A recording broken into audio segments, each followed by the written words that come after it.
And good evening, everyone. It is just a wonderful weekend to be involved in horse racing. Of course, it's the Kentucky Derby, the biggest race in the world, pretty much. And it's my pleasure to be joined by Oldie from Equine Edge. Great to have you on the show. Great to be here, George. Thank you for having me. It was a terrific day for the Oaks today. Most of the rain held off, and hopefully we get lucky with the weather tomorrow, too, for the Derby. Yeah, it got scary there for a while. They were like a huge storm coming in. Oh, no, Annie M. That's a twister. But everything worked out great. All right, so today what we're going to do is we're going to talk about we're going to handicap tomorrow's pick 5 at Santa Anita. And just breaking news, there's a carryover in the pick 6. But, since we talking about the pick 5, we're going to stick to the pick 5. Okay. And then afterwards, we're going to talk about, of course, the big race, the Kentucky Derby, that's got some SoCal runners in there as well. But just as an idea, here's the carryover, 20,522 in the pick 6. Right. So, if you want to play that pick 6, for me, like the first leg of the pick 6, there's a single in Fibonacci's ride. So 00137, whatever Fibonacci's code is, to me, that's a single. But, I don't know if you saw race 5 at all. I didn't get to look at race 5. I started with race 6, that's all right. Let's get to the pick 5. That starts in race number 5.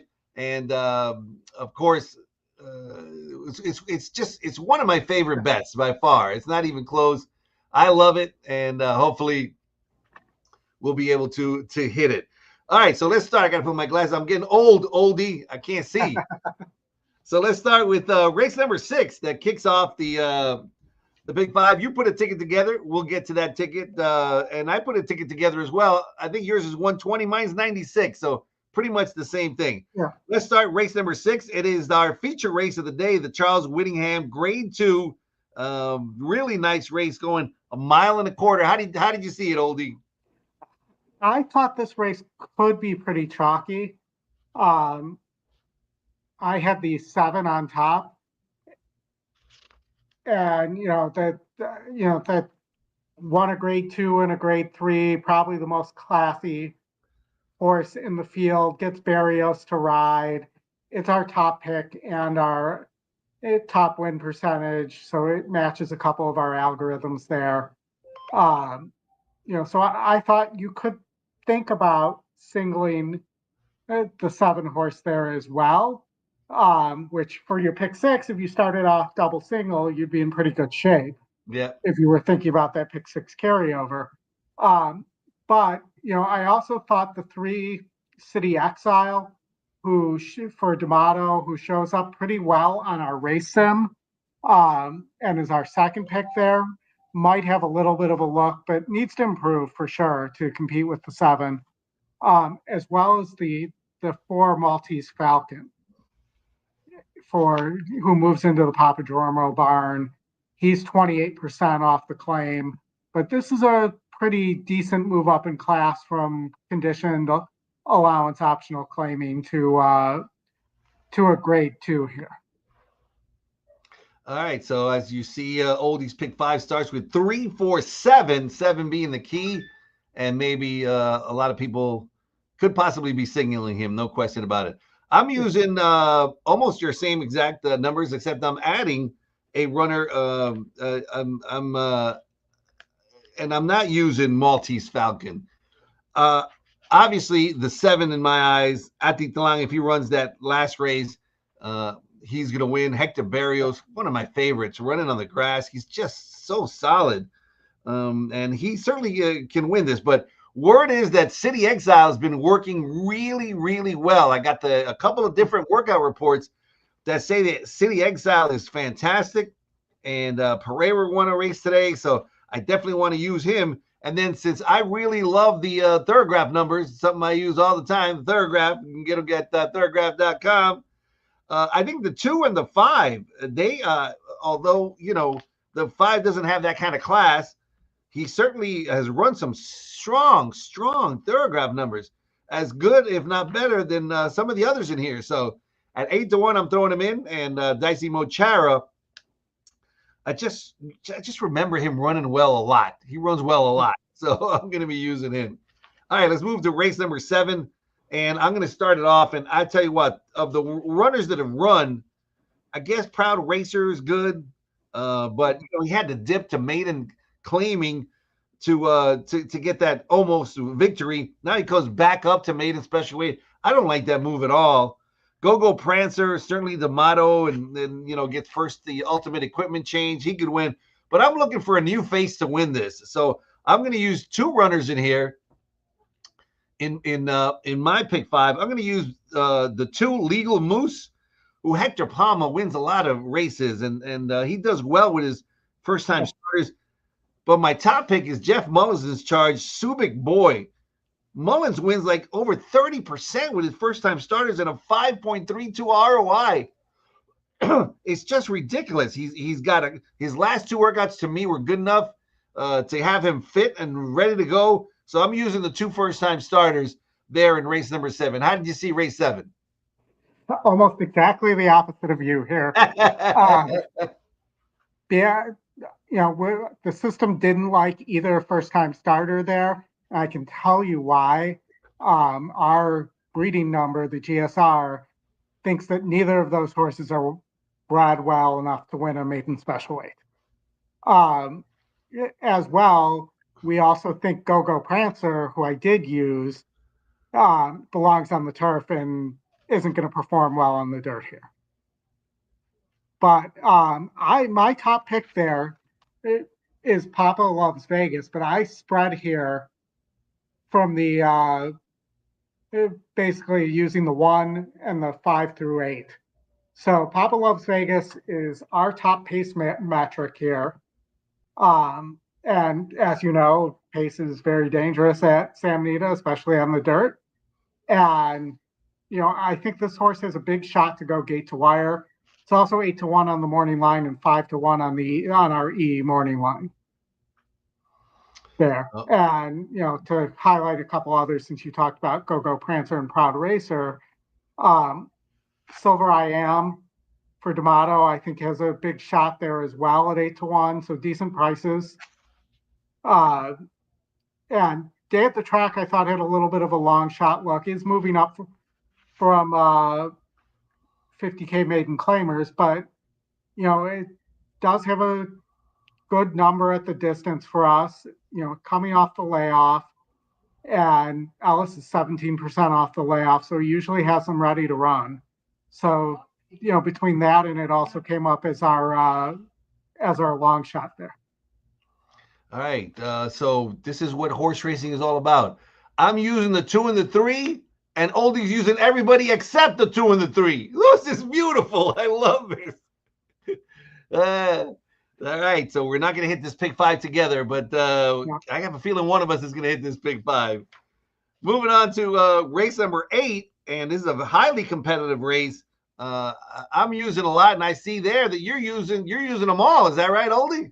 Not quite them all, but pretty close, I believe. There, I'm using the 1 through 5 and the 8 through 10 there, and leaving off the 6, 11, and 7. Oh, okay. I just thought this race looked pretty wide open. I didn't have a strong opinion here. The system didn't seem to have all that strong of an opinion. And, in those cases, I typically look at those as opportunities to spread. Go ahead. Everything all right there, George? I'm fine. Emergency. Yeah, so I'm going to spread there. I think, a horse like Invigorated, who's our long shot there, has a big shot. I think there's not that much pace here. So a horse like the 3 Spycatcher or the 1 T'Challa, who, we think are the only 2 horses with any kind of speed there. I think they both have a big look as well.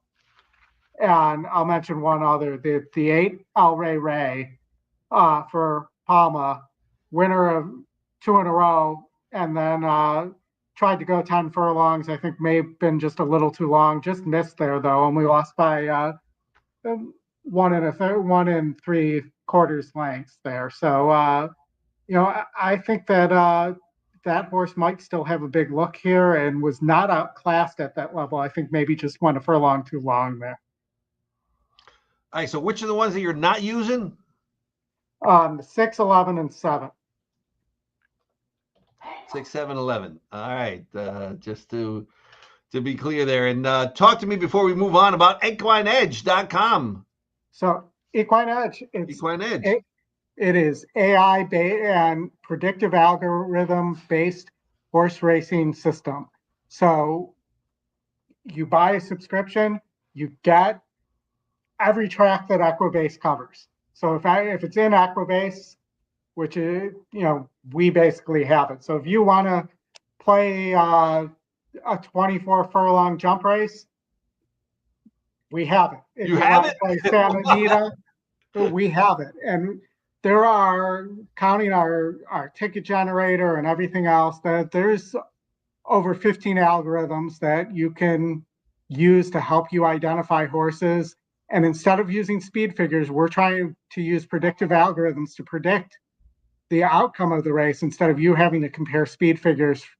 And there are things like strength of race, GSR, which is our breathing number. Strength of race, obviously, is the strength of race and allows you to compare a race from Hawthorne, let's say, and a race from Woodbine with two horses going at Santa Anita who ran at two completely different tracks on two completely different surfaces.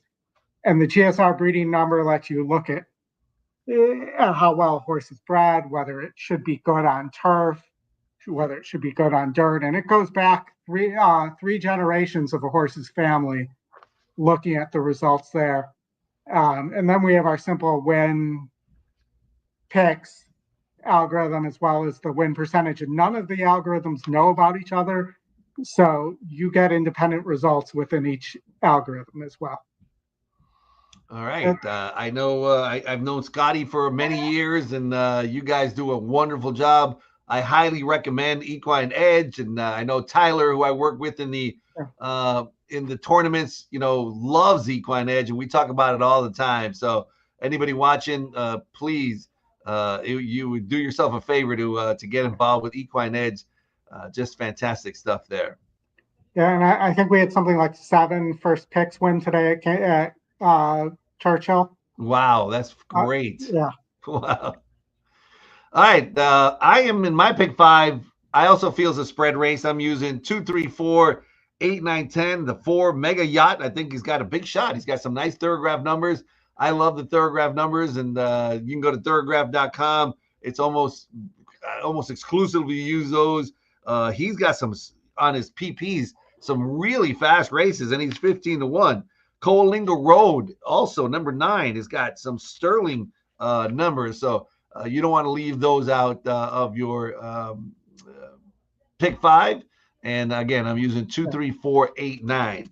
Now we're going to get to a race where, just coincidentally, we didn't get together on this, but we're both. I think we're both singling in the race number 10, and I just absolutely love number 10.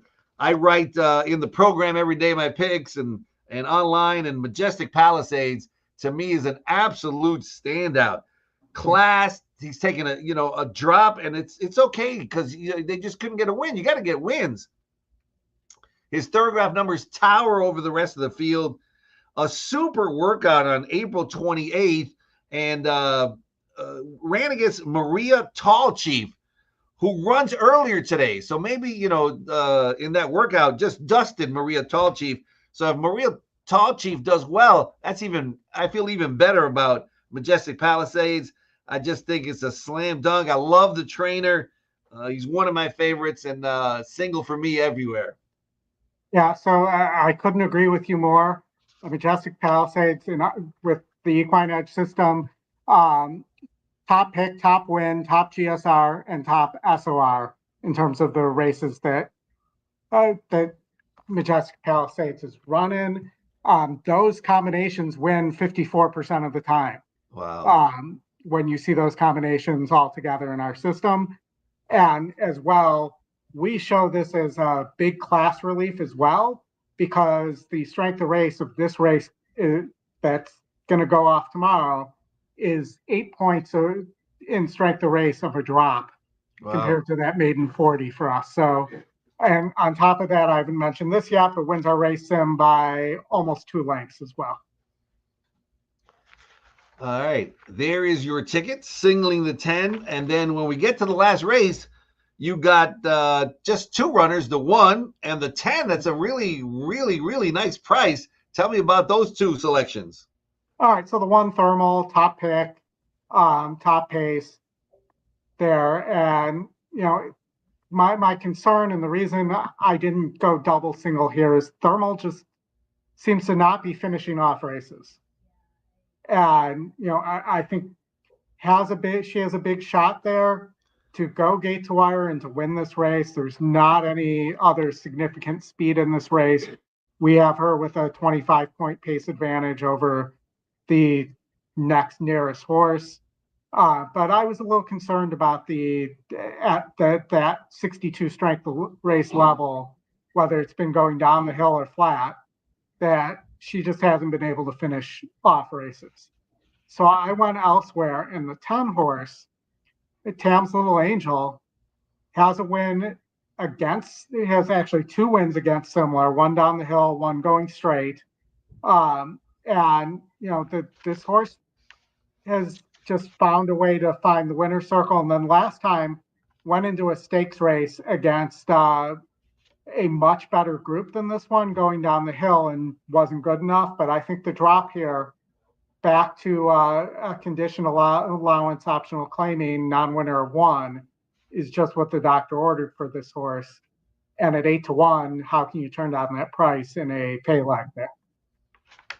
Trained by Hector Palma, who I love using Hector Palma. I didn't use him in my ticket because I didn't want. I guess if I add him, it won't be. It'd probably be 120 like yours, and so forth. But I used the 1, of course, thermal. But as you said, he just seems to not have that killer instinct late, and but you can't throw him out either. Sadler, Raylu, I think they're gonna be out there winging it.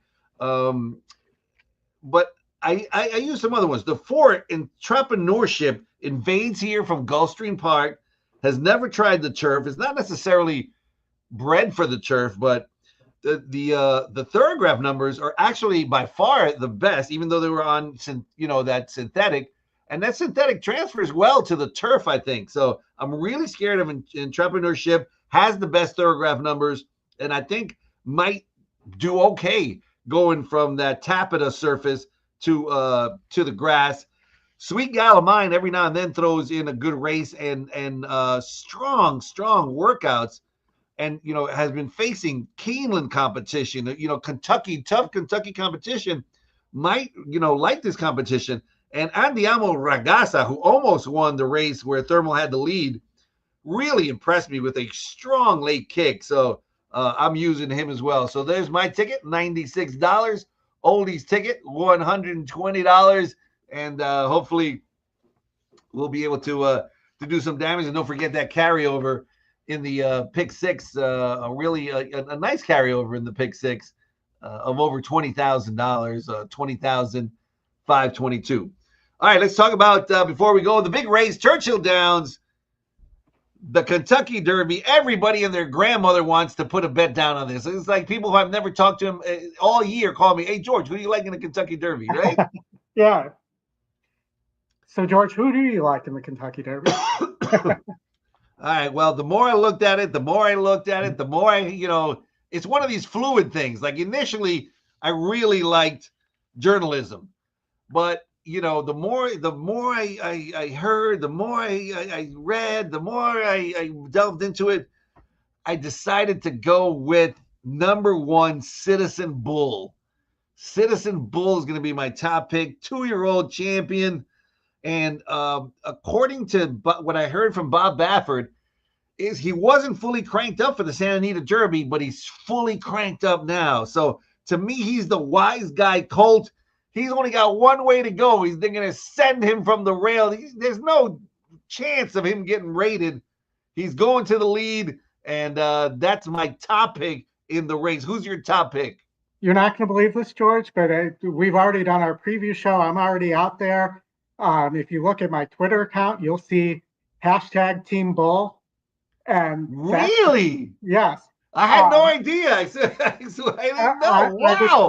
stirring it up on social media the other day, chastising people who think that there's a lot of speed in the race when there's not. Um, I think if East Avenue breaks slowly, there's Neil Ecklos, they said they're going to take back. Not only did they say they're going to take back, they want to sit in the second flight. Okay, so there's no challenge there. Rodriguez was never going, even if he was staying in the race. Never, never. Right. And people keep talking like there's less speed now because Rodriguez wasn't in there, but Rodriguez was never going. American Promise, they're worried enough about him that they're trying to get him to quarter horse start. He's going to end up breaking and taking out horses either to his outside or his inside. And Amira Daytona is not fast. So where's the other speed going to come from? It's just East Avenue and Citizen Bull. There's not enough speed for these closers. I've been on Citizen Bull since basically before the Breeders' Cup Juvenile.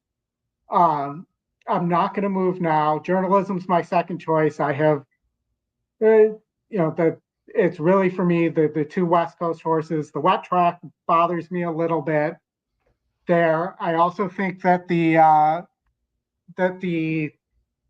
Japanese horse Luxor Cafe has a big look as well. But I think Citizen Bull, breaking from the one hole, we've seen this act from Bob. If Citizen Bull turns for home in the Derby with the lead, when have you seen one of Bob's horses in the Derby get caught there?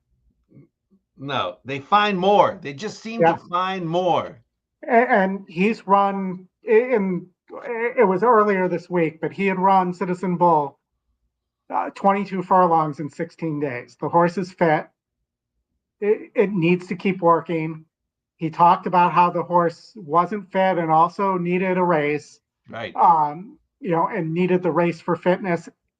And you can watch them. They actually tried to rate him a little bit there. You can see JJ take him back there or Martin Garcia grab it by the reins and try to take him back there because they didn't need the points. The goal was the Derby. The goal was not the Santa Anita Derby. So you can tell I feel strongly about this subject. Oh my gosh. That's so funny that I like him as well. Because 20-1, it's hard for two people to come up with the same horse like that. Holy cow. Some other ones I'm looking at, of course, journalism on Thoroughgraph numbers. He just ran a 1 and a -0 for a 3-year-old. It's just one of the strongest numbers in years. So, he's probably the most likely winner. But, he got into trouble in a 5-horse field. Yeah. In a 20-horse field, man, I don't know, and Rispolly's wonderful. But he's never had this kind of scrutiny on top of him. There's big time pressure on journalism. Yeah, no, and as well, when you don't have a lot of tactical speed, you have to get an ideal trip, and it's hard to do that in a 20-horse field. Yeah, for sure. Baeza, of course, looked fantastic in the Santa Anita Derby, and he gets Pratt, and he's won this race before by disqualification, so he got in here by everything's going Baeza's way, and he's getting better and better and better. He ran a 15, a 6, a 4, and a 0. So his Thoroughgraph numbers obviously are going the wrong way, but winning from post 20, I know it's been done before. It's just a tough post, right? Yeah, and I think he's a big candidate to bounce here. I think that they've had to compact everything so much for him to get him to where he got to. That I think he's a big candidate. I think that was a big effort against journalism. He hadn't been running at that level. I think that's a big candidate for a bounce. Could bounce. Another one I'm looking at, and tell me if I'm wrong, is number 10, Grande. Grande started out with 2 wins, Hey, George, What? before you go too far into Grande scratch today. That's the No. Kentucky Oh, Vet Scratch. holy. All right, Grande's out. Holy cow. Then, wow. I guess maybe, gee, Burham Square, I guess, has a chance. I mean, he's been running good. Grande's out. Holy cow. That Wood Memorial, everybody's died. Everybody's leaving who ran on the Wood Memorial. Yeah, now there's some soft tissue problem in the foot. So the Kentucky vet scratched him, and Rapoli was not happy about it and was out on the social media talking about it. Wow. All right. Well, then that's it for me. I mean, and hopefully we're both going to be celebrating because I'm still alive in the like I hit the Oaks, so I got the Oaks Derby going. It pays like $59 for $1, something like that. It's a good price. Yeah, The yeah, no, the the Oaks Kentucky Derby double the Citizen Bull. I have a piece of that as And well. And so we did our Kentucky Derby weekend preview show Wednesday night, and I had 5 out of 7 top picks win, including I beat Torpedo Anna with my top pick Raging Sea there, which was nice to be right on one of those for once, nice. right? All right, let's be right about the Kentucky Derby. All right, Yeah. equineedge.com is where guys can go. What about your social media? Where can people find Oldie? They can find Oldie at the Oldie Capper on Twitter. So that's the easiest place to find me. Tweet at me, X at me, whatever it's called these days. And yeah, it's just the OLDY Capper. So all one word. At the Oldie Appreciate Capper. it, George. All right, we hope you guys come out to Santa Anita Park. It's going to be a big day. Carryover, of course, the Kentucky Derby. It's going to be a lot of fun. So please come out to Santa Anita if you can, and go to Equine Edge if you can as well. Oldie, thank you very much. Thanks, George. Talk to All you right, soon. have a great day. Good luck, everybody.